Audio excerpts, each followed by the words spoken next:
Yeah, I didn't think of that. Okay. We'd like to welcome everyone to our South Weber City Council meeting this evening. It's 6 p.m., Tuesday, May the 23rd, 2023. We'll begin with a pledge of allegiance from Councilwoman Petty, and then a prayer by Councilman Soderquist. Please stand and repeat with me. I pledge allegiance to the flag of the United States of America, to the republic for which it stands, one nation, indivisible.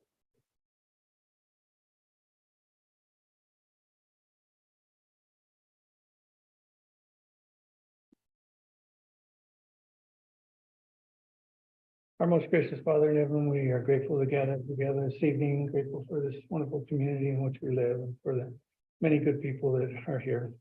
We pray for thy guidance and spirit to be with us tonight, and discussions that are before us, that we may be able to clearly understand and communicate and be able to make the best decisions for our community. We're grateful for the tempering of the weather. We pray that it may continue to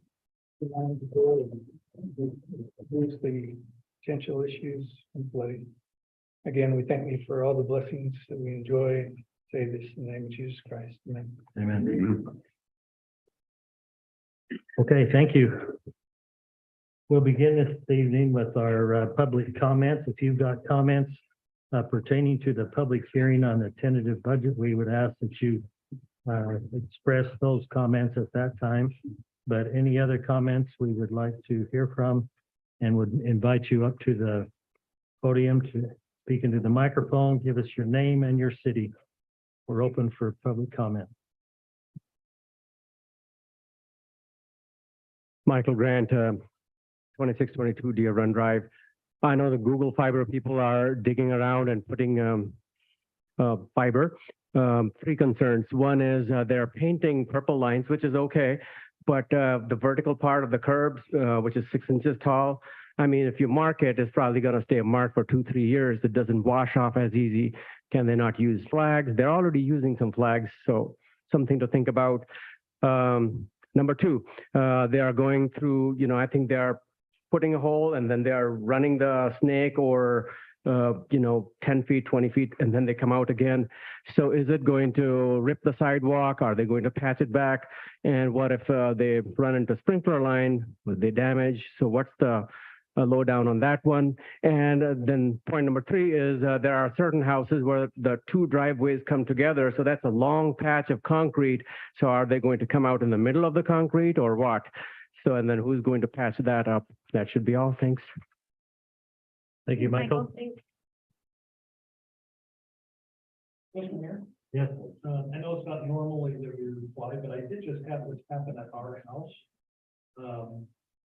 Should I save it for later? Go ahead, Nolan. Just to let you know, they've done that at our house. They cut through our sprinkler line in 2-3 places, even under the sidewalk. They came out very professional early in the morning, took care of it all. Our neighbor does have a cemented front area where they had to actually go just a little bit into their yard on the opposite side of the sidewalk and then diagonally make it back over into the everyone else. So they've actually done a really good job of taking care of everyone. And if anyone has any problems, please call the line. And the number is, I think it's on their side, and I think also on ours, or it's on paper they pass around. But yeah, they'll take care of it very quickly. They have approved this. Thank you. Okay, thanks.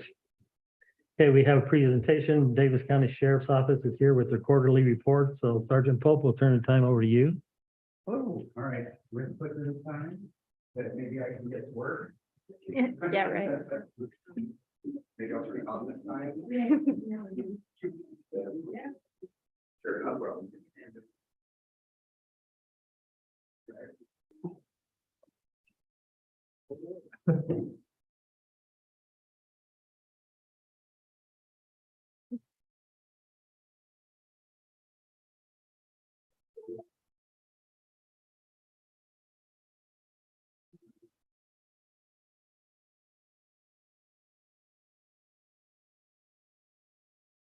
Well, this has been an eventful quarter.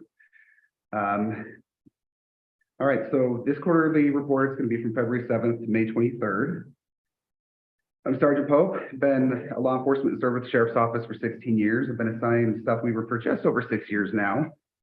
This is Elizabeth Pinto. She's our criminal analyst, and she is awesome and does a lot of work for us, and we're very lucky to have her, that's for sure. She's going to go over all the hours that we have and some of the statistics and pie charts and all that. So I'm going to go over the significant events right now. I tried to cut it down from previous ones where I've talked for 15 minutes. So there isn't as many significant ones. These are ones that I felt were pretty high, either high profile or kind of show what we do in the city. On this one, deputies responded to a report of an assault. A male had been called to the home of his ex-wife by her, stating that there was something wrong with their child. As he approached the door of the home, he was pulled inside and assaulted by the ex-wife and her husband. After deputies arrived, nobody answered the door to the residence. The case was sent to detectives and charges submitted to our Justice Web, which goes through to the court. They were able to get a charge actually out of that and a further information from the suspects and the victim. So that one actually has been completed. Deputies responded to a complaint of a home and vehicles being paintballed. This happened on many occasions, in fact.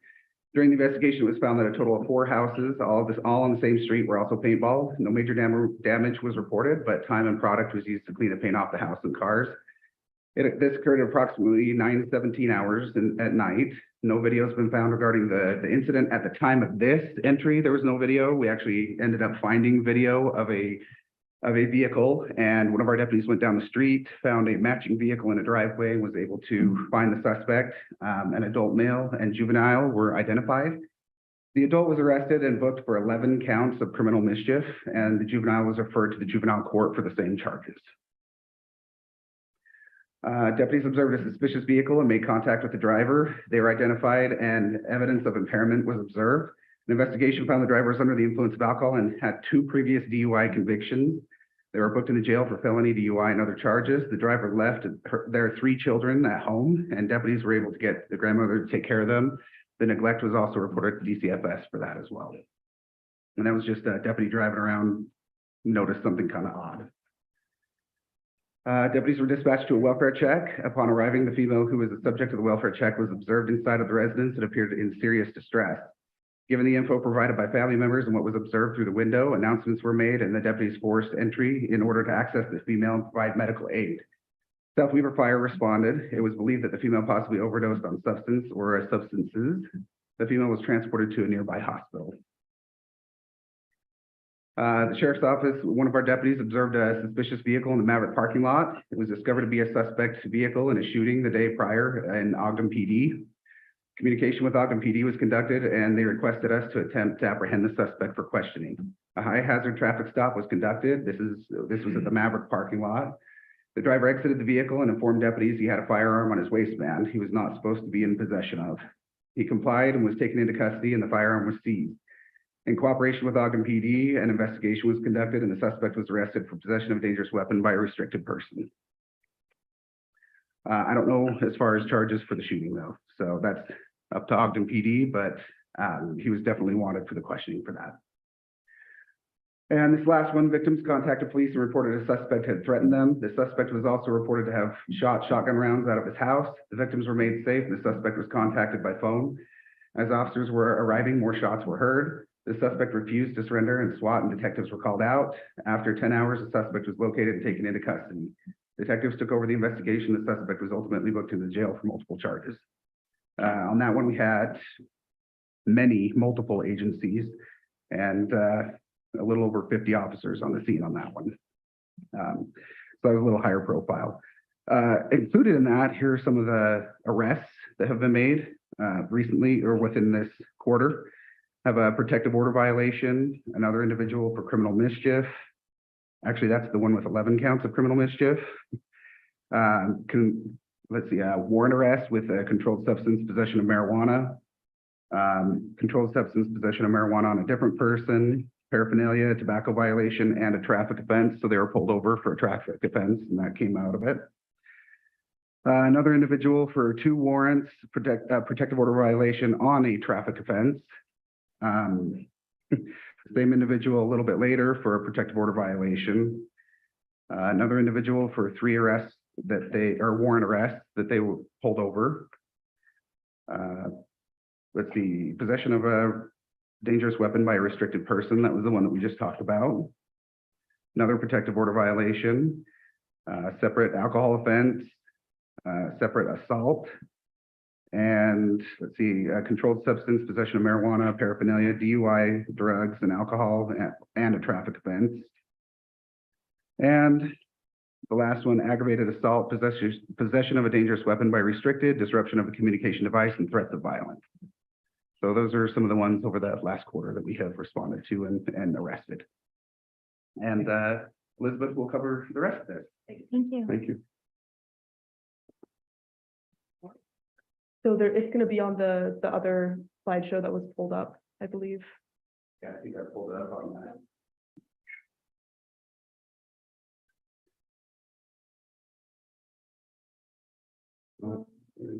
Escape out of that. It's in Google Chrome. There we go, Mhm. Word 1 at the top there. There we go.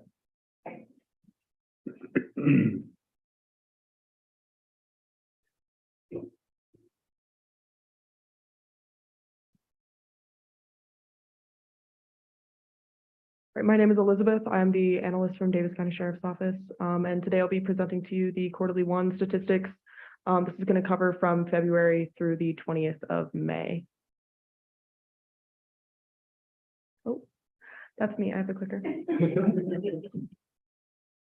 All right, so number of hours in the city, 1,693. You're gonna notice that's a little bit higher. Part of that is in due of that, of the incident that involved SWAT.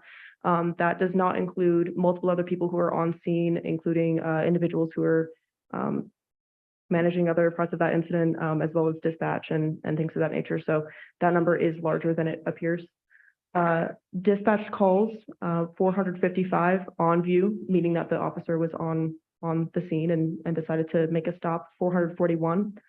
Of those, 342 were non-criminal, 33 were person crimes, 46 property crimes, society crimes, 17, traffic stops, 426. Of those, 146 citations were written, and medicals, 63.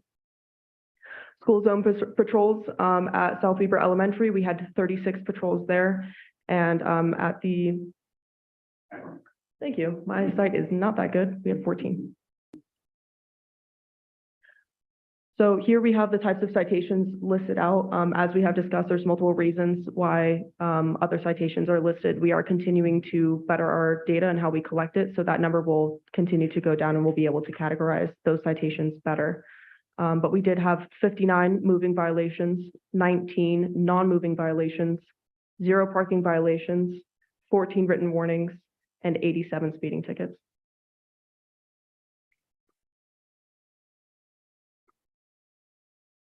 So this is the statistics for Q1 investigations. We had approximately 192 hours worked by detectives and myself during that time. We've received 40 new cases within the last quarter. On the right-hand side, you'll see a list of the types of cases that were investigated and the number of those cases. Listed in the pie chart is the type of crime that was investigated, but we'll go into that more in depth in the next slide.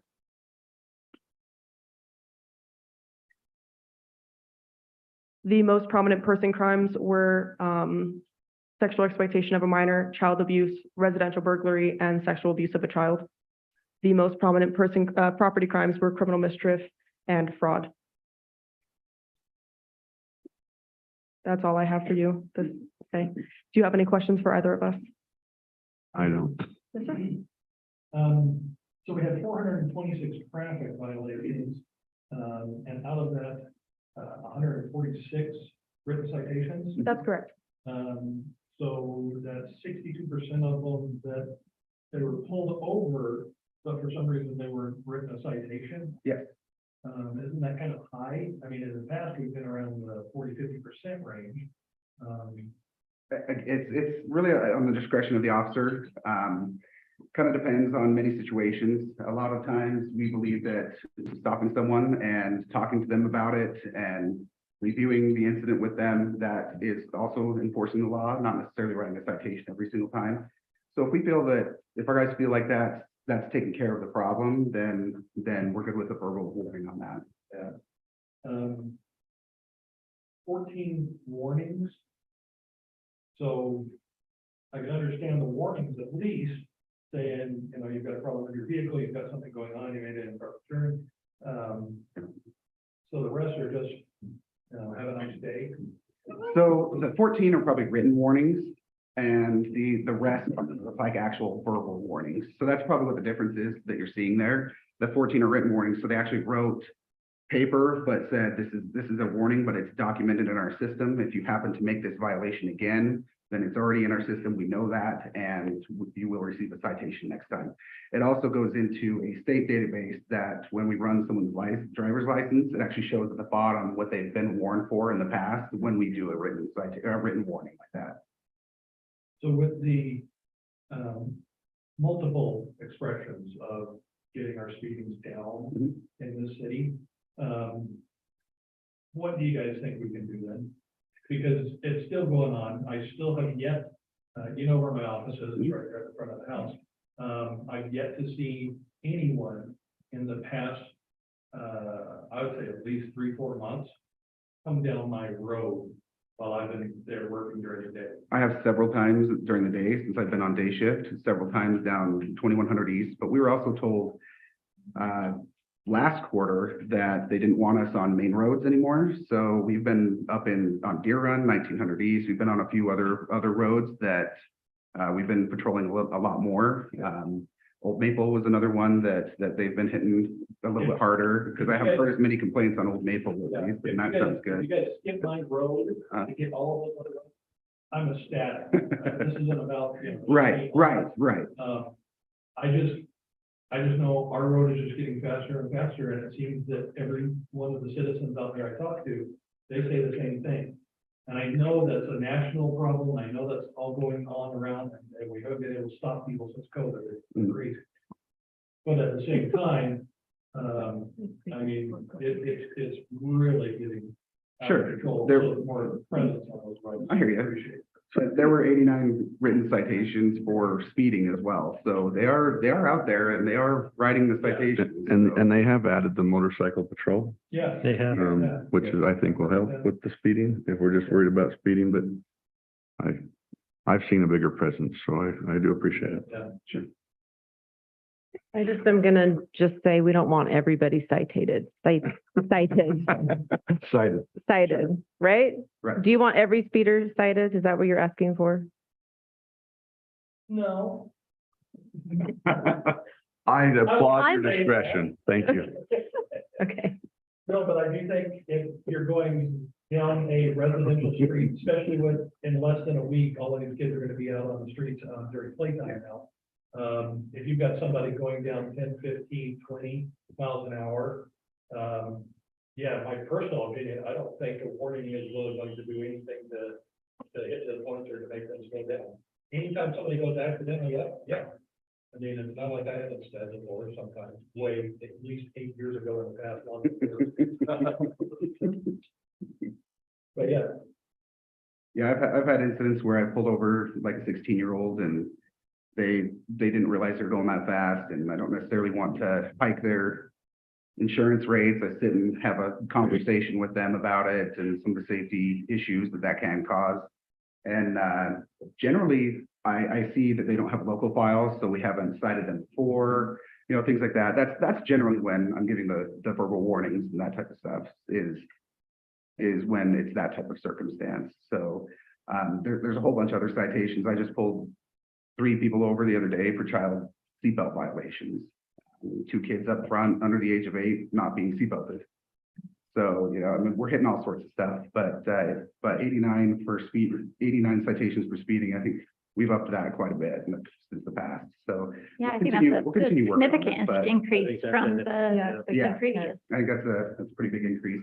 And I know that during our incident over here, when 89 was shut down, I know it did cause a little bit more speeding through the city. We actually saw that and changed where we moved 89 and blocked it from so that it wouldn't be coming through the city, and it actually stopped it from happening as much. So we did think about that, by the way, halfway through that incident. So is there any other areas that we can work on, or that we can patrol better, or that you've heard complaints about recently?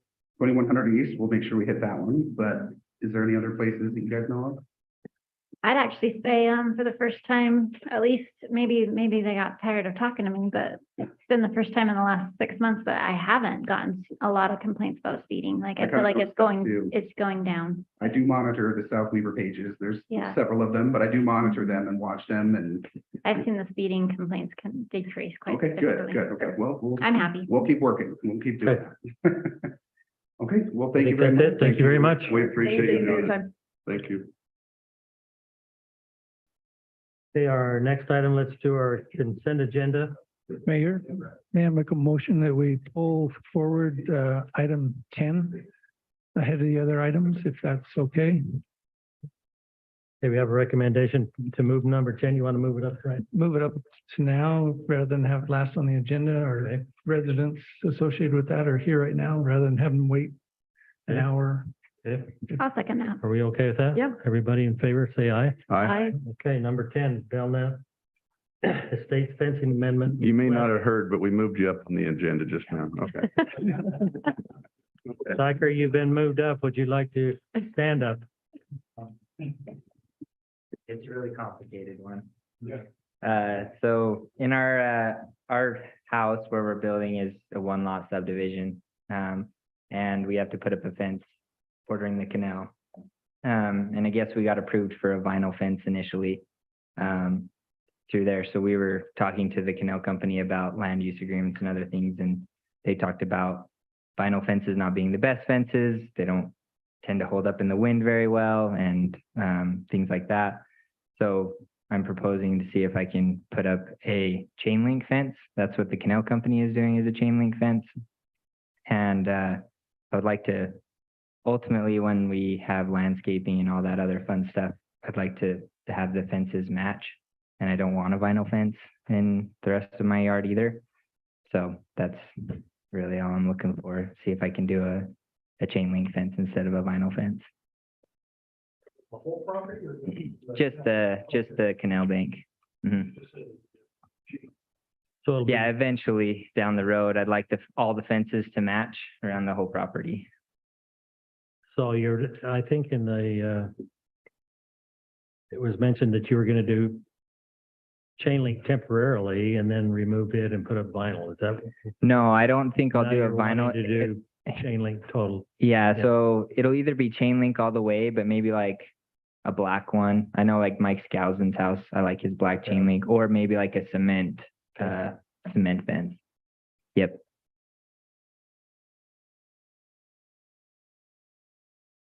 What do you think, council? I think that works for me. Yeah, I don't have any concern with it. The comment here is that code doesn't dictate, other than it's a 6-foot fence. So it'll Yeah, be a 6-foot correct. fence, That's what I saw in the code, and so obviously we'll make sure it's 6 feet tall. Mayor, I move. Sorry, go ahead.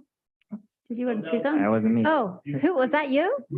Moo, Mayor. I move to approve the Belknap Estates fencing amendment request. I'll second that. Okay, we have a motion and a second. All in favor, say aye. Angie did. Need a roll call. Do we need a roll call on this? We'll begin with Halverson. Aye. Aye. Aye. Okay, motion carries. Thank you. Thank you. Thanks for coming in. Thanks, guys. Okay, we'll go back to number 5, our consent agenda, which consists of the March budget to actual. Anyone with any questions or concerns? If none, then we'll ask for a motion. Mayor, I'll move to approve the consent agenda as presented. Seconded. Okay, we have a motion and a second by Blair. Do a roll call vote, starting at. Yeah, be down on the end. Aye. Aye. Aye. Aye. Okay, thank you very much. Can I just make a comment real quick on Sure. that? I just wanted to thank Quinn and Mac for your questions and your answers. It's very helpful. You tend to catch things that I didn't see, so I appreciate that commentary. Quinn's always really good at that.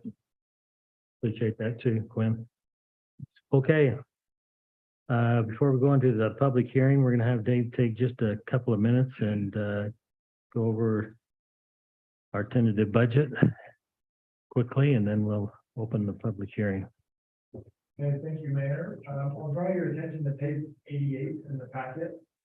This is part of the tentative budget, but it's the page that does the revenue summary. And I think that that probably is the easiest place to start and get a quick overview of the budget.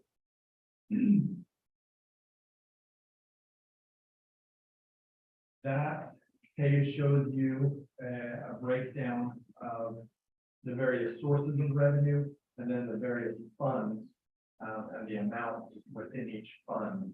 As you can see, the total budget this year in the tentative budget is $12 million, $12,009,000 to be exact, which is a decrease from last year's budget. That's maybe the first takeaway from the budget this year, is that on the whole, all governmental funds and enterprise funds, one large budget, end up being a decrease in revenue from years past. If you look above, you can see the various sources of revenue and the comparison between the 2022 fiscal year actual, last year's budget, and then this year's budget, and how those compare. And you notice that there are significant changes and decreases. Maybe one of the most important to point out as far as large revenue sources that are down is the impact fees and licenses and permit fees. That is directly. Lisa, it's page 43 on the budget. So you're in the budget. I'm trying to, yeah, Yeah, awesome, thank you. That is almost entirely attributable to a slowdown in development and building within the city. And so we try very pointedly, very specifically, to not become reliant on building revenue. However, there is always an amount of revenue that comes in when development is occurring, and building permits and impact fees as the main revenues, and those are down. And so because of that, the overall revenue is down.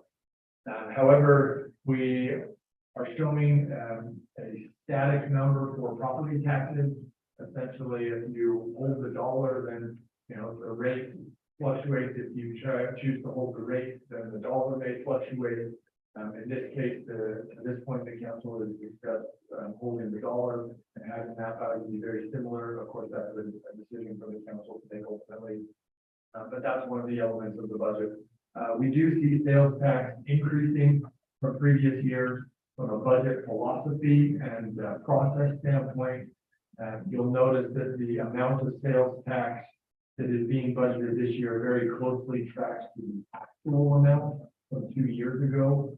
We have seen increases in sales tax, but that number is very dependent on the larger economy.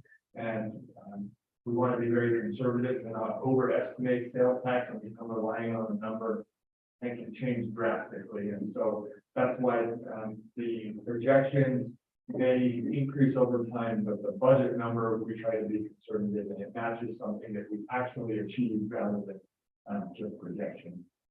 That's the overall revenue summary. A couple of key points to just highlight.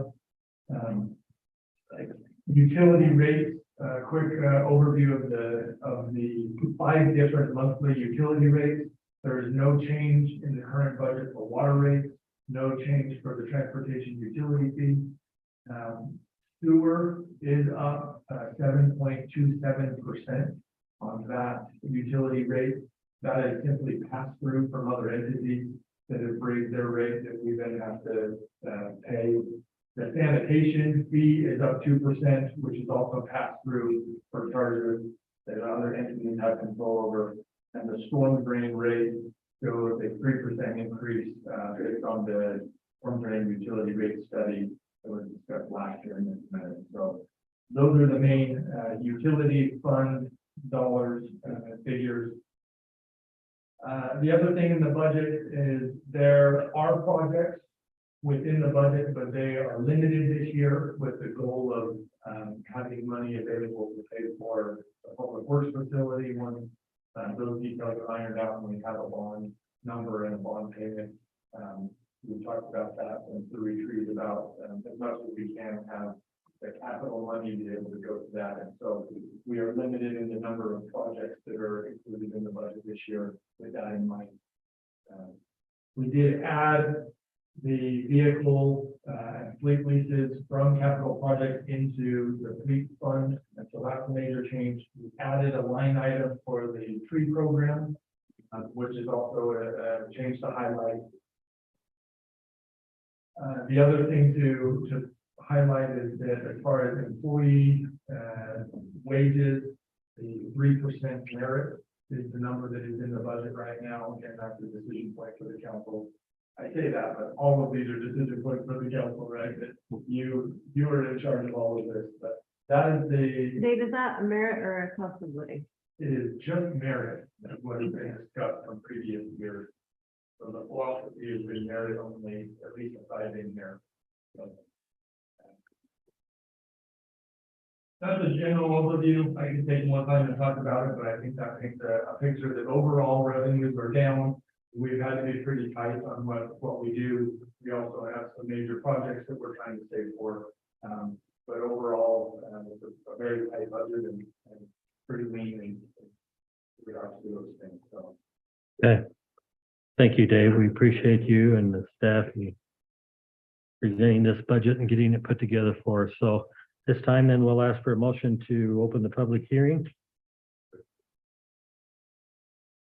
So moved. Second. All in favor, say aye. Aye. Okay, public hearing is open.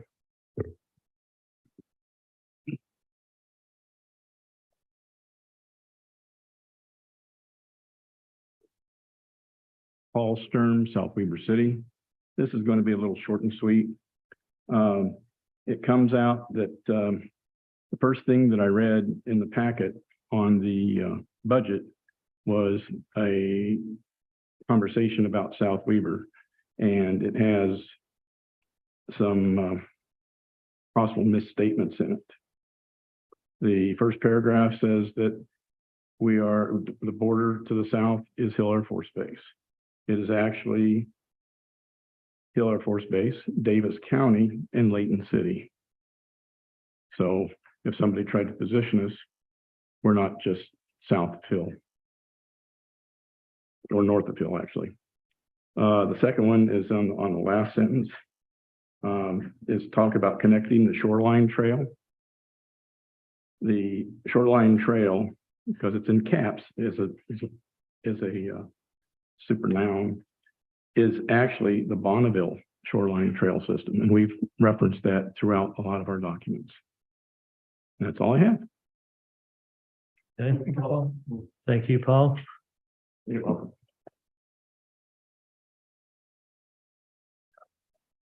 Any others? Ask for a motion then to close the public hearing. Second. Motion and second. We are, everybody in favor, say aye. Aye.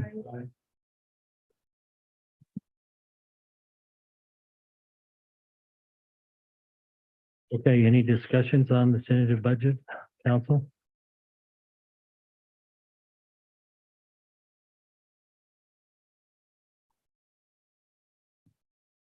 Remind us the timeline. So we have the public hearing today. Hearing today, in 2 weeks on June 13th, the adoption of the certified tax rate and the adoption of the final budget with consolidated fee schedule will be on the agenda. The council has the option to finalize the budget then, or if you want to finalize the budget before the end of June, you could continue that if there is further discussion until the 27th of June. If, however, the state law does require adoption of the certified tax rate, before the 20th of June. And so that needs to happen on the 13th, unless the council wants to entertain the property tax change and not go with a certified tax rate, then you would identify that, and that would kick off the truth and taxation process to go through August. But to this point, we haven't discussed going through that process, and that's why the budget is set to be adopted on the 13th. Thank you.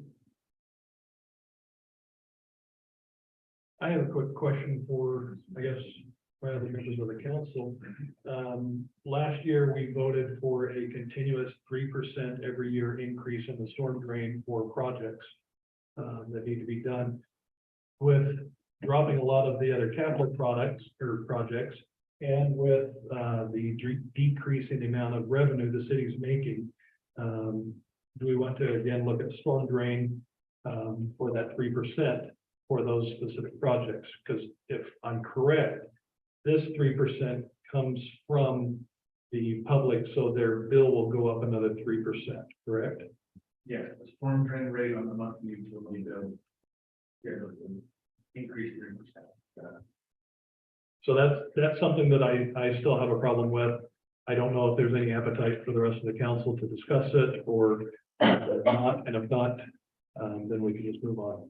But if you do, again, I think that the 3% right now, where people are still hurting, and we've seen a lot of what's been going on with the businesses, more and more of the layoffs that are going on, I still just don't think that it's the right time for it. I mean, I'm okay to have a discussion on it, because my office is in Bountiful.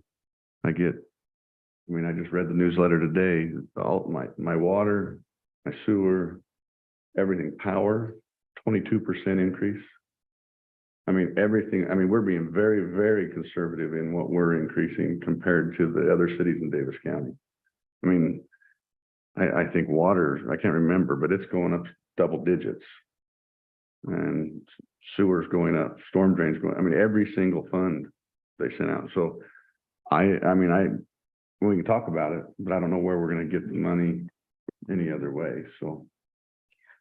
Yeah, I concur. I feel like the upgrades that we need to do are still there. And I remember when we passed this, there was some kind of frustration that we were in the middle of a drought and it wasn't going to rain anyway. And then we had this spring where it was raining a lot. And, by delaying this rate or this increase, it may delay some projects that need to be done because we obviously don't have the money to compensate for that. So, gosh, it sucks and I hate it, but I think it'd be irresponsible for us to say we're not going to do these upgrades that are needed, knowing that some of those systems are going to fail.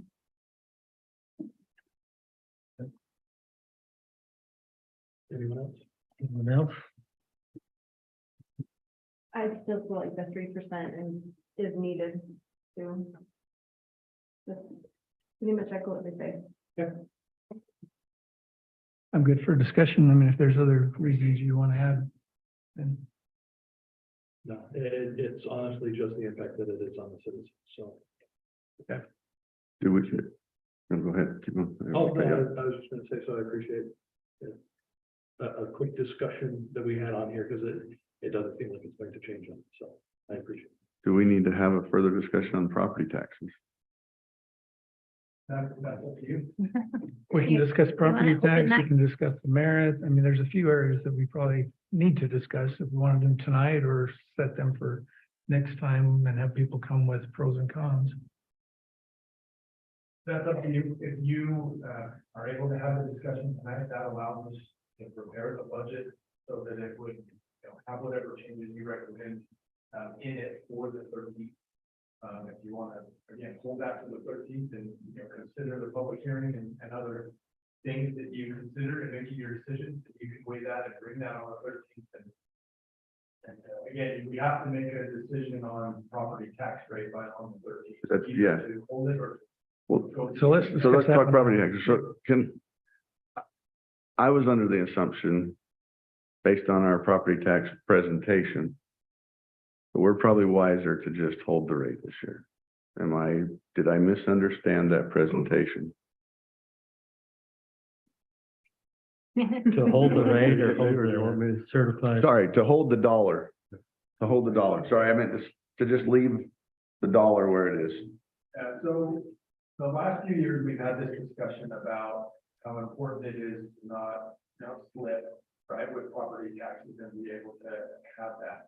If you, the way the property tax works, and this isn't so much for the council as much as for anybody that's listening, is that, if you take the certified tax rate each year from the county, then the city's amount received in total value would be the exact same.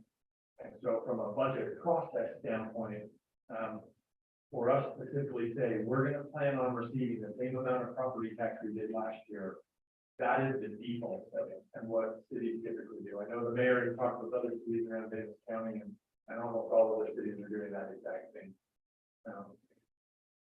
The other option is to say, we want to dictate the rate, and then whatever value is out there, spit out a number. And that's what would trigger going to taxation. So to this point, staff has been under the assumption based on conversations starting in the retreat and to this point, that the council wanted to maintain the dollar figure and just have that as the budget figure. That may grow a little bit if we have new growth that comes on the books from last year to this year. We don't know any of those dollar figures until closer to that June 13th date. When we get it from the county. But from a budget process standpoint, it's easy to say, we're gonna just have the same dollar figure, and that's how the property tax rate is traditionally. So is everybody comfortable with that? I am. I think we had talked about maybe every other year holding the rate versus holding the dollar, so we don't get behind. And so this would be the hold the dollar, which gets confusing because you hold the dollar and accept the rate the state's going to give us, whereas we want to hold the rate. That's last year's rate. Next year's rate is going to be lower to hold the dollar. Unless home values went down and then the rate's Right, gonna be yeah, higher. yeah, So then it's kind flipped of a- around, yeah. It's kind of a tricky one, but yeah, that's But I'm good with holding the dollars so much. this year. I mean, it gets back to what Joel was talking about earlier. We don't want to, I mean, it'd be a big bump I agree with, to all our residents if we maintained our rate that we had. I agree. Agreed. Agreed. Okay. You want to talk merit now or do it Me? later? Why are you looking at me? I Well, just you brought it wanna clarify. up. We don't have to if we don't need to, but it's been that way. The 3%'s been that way since I've been here, and you say much longer than that. But we've seen quite a big jump in inflation, and 3% just doesn't cover that. And so at some point, we probably need to talk about maybe not in the budget, but maybe sometime mid-year, if there is a major inflation bump, we do a cost of living adjustment possibly or something like that. But anyway, those are some different things we can discuss. But for now, that's where it is. So, I guess it's kind of a philosophy of, are we doing coming to the right dollar amount to add to the budget? And I don't know how we can do that.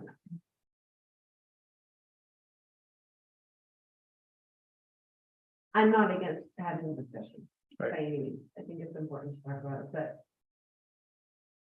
I'm not prepared right now to have to throw a number out or change the philosophy maybe. Well, I do think there's, sorry, please go ahead. I do think there's two committees that possibly need to have a discussion. One would be Public Safety and one would be Municipal Utilities Committee. Because those are the two areas I think that need to have a salary, Federation. and we still don't have a contract finalized. So those are the two areas I think would change. So I think I wouldn't be prepared to talk to it tonight, but I do think it needs to be done, and I think those need to be kind of discussed before we adopt the final budget. I was just gonna say, I have, again, heard, many of people looking right now. And I think there's certain areas where, there's not an acquired, knowledge base over years and years of experience that we really need to look at and we make sure that we keep. A lot of that is in the Public Works Department, where we've got some people that really, I think we need to keep them if possible. I still go with the philosophy that we're kind of a starter city, that people come here to be able to get into jobs, but we definitely aren't going to be the highest paying city out there. We just can't do that. That's not what South Weaver can afford. But I do think we need to look at the employees that may need that. At that same time, I don't know if that necessarily can be handled with just the merit pay. I don't know, or at least the 3%. I don't know if there needs to be a look at COLA again, but I do worry about losing some of our Litch Pen employees, if you will.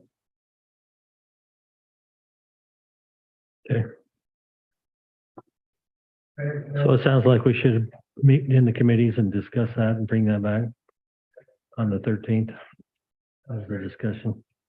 I'll reach out as far as scheduling committees, or admin finance, and I will take you through that. Yeah, that's fine. I think so. If I may, before we get into committee, Mayor told me that this was a point of conversation tonight and that it might come up. And so I've asked Matt to do just a little bit of research essentially. Right now, the 3% shows up as was asked, is that merit or COLA? If it is strictly considered merit, of course, you could tell us how to do that however you like. My personal preference would be that there's a COLA amount that every employee gets, kind of a cost of living adjustment, that is recognition that cost to provide the same level of service does go up, and it's a retention tool. We do have employees that look around and have been looking around, and there are concerns about retention. Being a starter city or where people cut their teeth and then get trained up and end up going somewhere else for more money is a reality that we've watched in the city for a while, and that's just ultimately the council's philosophy of how we want to handle that. And if you want to, treat that differently. But I would prefer an amount that is COLA that we give to every employee as recognition for inflation. And then have a merit amount as well to be able to recognize those employees that are above and beyond or high performers, right? That we do recognize the need, they are legislating, or there is a merit, there's a reason for them to be rewarded to some degree or incentivize them. Whether that's recognition of current job or needing them to stay and trying to provide retention ability. I think that both of those tools have value and have a place. If we were, and again, this is just throwing out a number for discussion's sake, but the 3% in the budget now, a total dollar figure across all funds, that's about $72,000. The double that, let's say, would be about the same, right? $72,000, $60,000 of which would be a general fund number, and the remainder would be the different enterprise funds. So if you wonder how that fits within the different funds, it's not all a general fund is. There are a couple of ways that you could look at funding that. Obviously, long-term solutions, you want anything that's an ongoing dollar, an ongoing cost, you want to have an ongoing revenue stream to pay for it. We don't necessarily have that in place right now unless we either increase revenue or shift it around the budget with what's already in there, right? Just use existing money. If you wanted to add it to the budget and say, this is something we're going to do this year, it's kind of a one-time need, recognizing that, using one-time money for it, knowing that's not a long-term solution, right? That we have to put in place ongoing revenue in the future. There is essentially a fund balance for to get you through those times where you don't have more revenue. So there are options there. There are other discussions that are taking place tonight and have been taking place as far as potential other revenue sources. Can't count where they have, I understand that, but just some considerations for the council in terms of if you did want to pull that trigger and double that or whatever change you wanted. That's the breakdown of how it takes the general fund versus the utility fund. And then an option for one-time money to kind of get you through the lean years.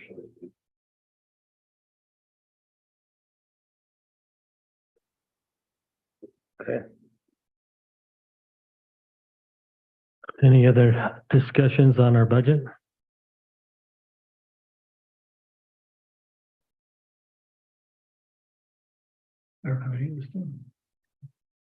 Okay. So we need a I motion. do have, sorry. Go You ahead. always wait until you say, okay, I'm sorry.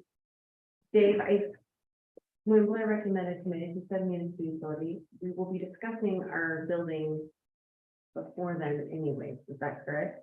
Before the 13th? Yes, we should be. So let's add that on and just maybe extend the time for our municipal utility meeting. Okay. Thanks. You got one, Gwen? You're the boss. I apologize, I didn't include that one. Do we need a motion on this tentative budget? Okay. All right, then let's move along. Resolution 2316 declaring the 2003 Ford Ranger surplus.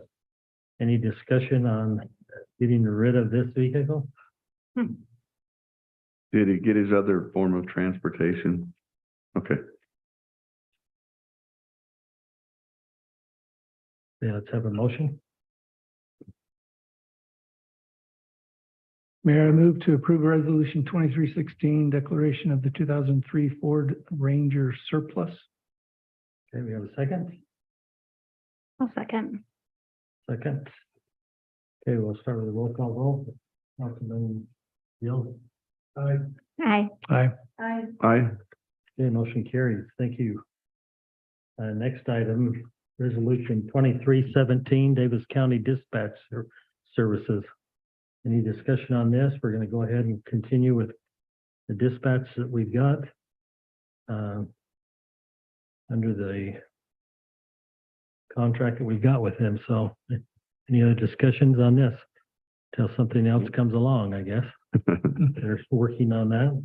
Mayor, I move to Yeah. approve resolution 2317, Davis County Dispatch Services. second, Okay, we have a second by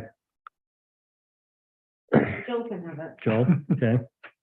Start with a roll call vote by Councilman Halverson. Aye. I Aye. Aye. Motion carries. Thank you very much. Next item, resolution 23-18, Community Development Block Grant Program. Everybody understand why we need to have this passed in our city, even though we're not eligible for this? yes, sir. Just in case we become eligible. Just in case we do, and in order for the county and the other cities to do it, I think we have to kind of be on board. So with that, we'll ask for a motion on this Mayor, I make a resolution. motion, we approve resolution 23-18, Community Development Block Grant Program. Okay, we've got a motion. huh? Seconded. Second. Okay, roll call vote, Councilman Gill.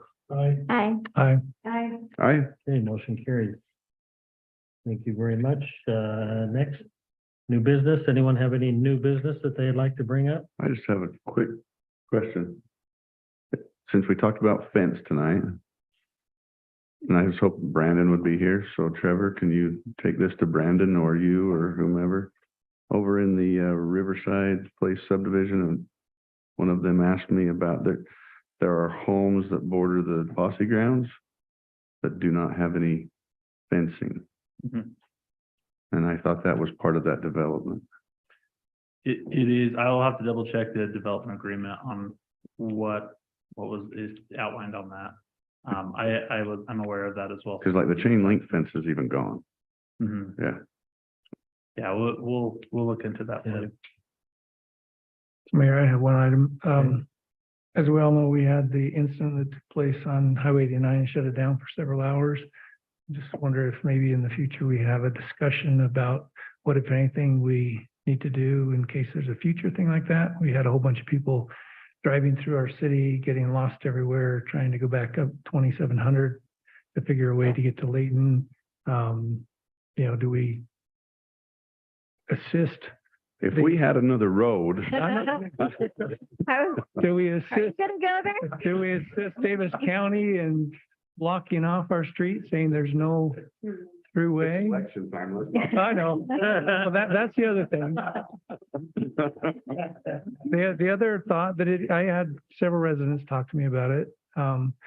We do have a road that we could open up temporarily.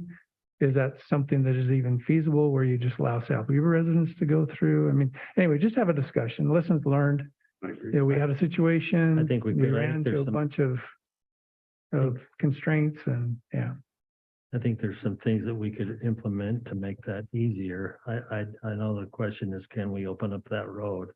And I'm afraid that the answer to that is no, we can't open up that road. Why are you afraid of that? Not a scary answer. Well, because I know people would like to get out and I would like to, but one problem is that it leads into private property, so it's not a true access out. That's probably the biggest item. And it is a little bit steep. Summertime, you might, dry conditions, you probably could, but anything other than that, you probably wouldn't be able to get out of it.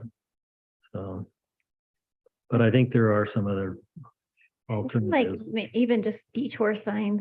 Right, yeah. If we could, I mean, that's what we people thought need, that Because there 27 was, was there to was take a them lot, somewhere. I It was wasn't. sitting out my back and watching the cars Mhm. just streamline up 2,700, thinking that's That's gonna take me. Yeah, And then it's a that frontage throws road it or into something. the rest of the Mhm. residential community. Where do we go? you know? Yeah. and that's what I'm that talking was a about big is, issue.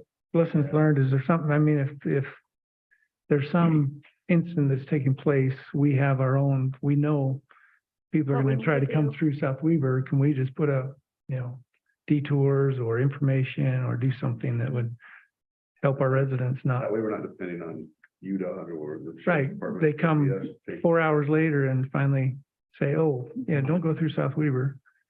And Yeah. I think the easiest and most obvious lesson learned is don't shut it down, South Weaver Drive, shut it down. 84. Right. And that is what, Chief Sergeant Bo hinted at, is that became clear, and so we did make that call, and that conversation with them, and reflected that.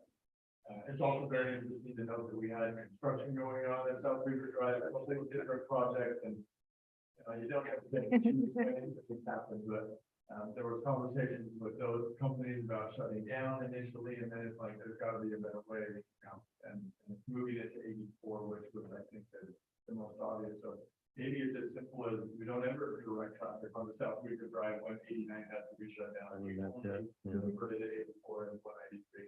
Yeah. Yeah, so if we don't need a discussion, if that's simple, that's good. I mean, otherwise, will you take it back to one of the committees and have them discuss it, or do we want to discuss it as a full council? I do think there are other lessons learned, and I don't need to minimize that. It's an important topic, and I think has more ramifications than just that one. I think another one Public to safety. talk about too would be like the schools. Like, I got calls from schools and they couldn't bring their kids home because it was shut. And based upon where an incident happens, that would not just affect just a couple of us, it would be larger amounts, somebody having a plan like that. I know the schools have some type of communication, but it was kind of, it could be improved. So probably an item that public safety would listen. That's what I was gonna. Okay. That's what I was gonna suggest, Okay. yeah. Okay, will you add that to, the list for public safety? Thank you. Okay, any other new business? Do, committee reports then? Start with Blair. Would you like to start, Blair? I don't have a lot to report. We did meet as public safety, and we're still negotiating and waiting for the sheriff's office to respond to us. We did not get anything today or yesterday, did we? No. Okay. I So, think I found a discrepancy in the spreadsheet that I sent, and I responded to Curtis Cooper. I emailed him directly and left him the loop, and he tried to keep out of the office. But, the discrepancy I found pointed us back to where we were previously, but I think we're gonna be okay, but we clarify that and get them. we think we're all still in the same budget lane that we're at right now. We just want to confirm it with them. That's it. I don't have any reports, but I do want to mention that it is election time. A little plug.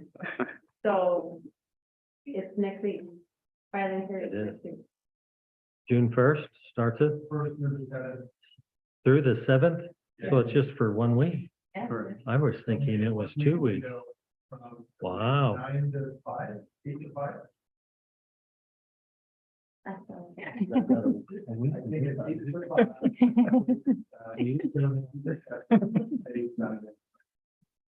First, year second.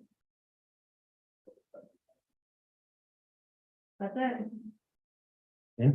I'll just reiterate what Councilwoman Petty said. We really would like to have a lot of good people apply for the positions that are up for election. We don't want everybody to just assume that we're all going to stay the same. We'd really like some good candidates from our city. That being said, I'll talk on my side of the business. Just one update on the dust. I need to correct something I stated last time about the U of U sensors. I think I mentioned it. They taught me one other thing that their sensor was pulling up that does kind of track with the dust coming out of the gravel pits. They've got one that's more for the health related small stuff that doesn't seem to track with the gravel pits, but they do have another reading that is somewhat tracking with our high window events. But it'll be interesting to see what this recent fire pollution that's coming from Canada is affecting their readings that doesn't track with the dust. But anyway, I'll have an update the next time, a little bit more on that. That's all I have. Thank you. We have our concert in the park coming up this week. So that will be Thursday at Central Park at 7? Trevor, 7? 6 o'clock. 6 o'clock, thank you. We had some questions on when the sound boards, are they up to, okay, perfect. And did we do little, you know, Shaylee knows what I'm talking about. I can see. Perfect. Okay, thank you so much. Next one will have more yard signs and Okay. banners. Awesome, wonderful. So hopefully we'll have a good turnout there. And then in what's that, code committee today, we were able to get about 3/4 of the way through our AUD policy.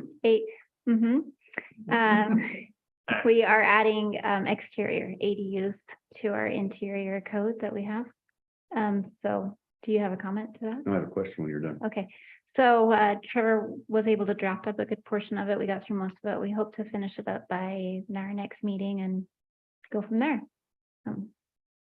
The parking to the auxiliary dwelling unit, is that concrete or any kind of hardscape?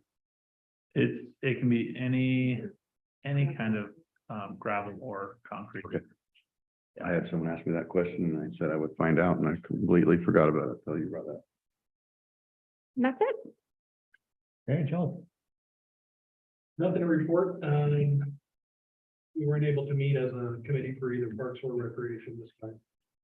So. That's quiet. Okay. Staff? I don't have anything to do with it. Okay, then we'll adjourn from our city council meeting after a motion there, and we'll move into our closed session. Motion, what? Yes. So moved. Seconded. All in favor, say aye. Aye.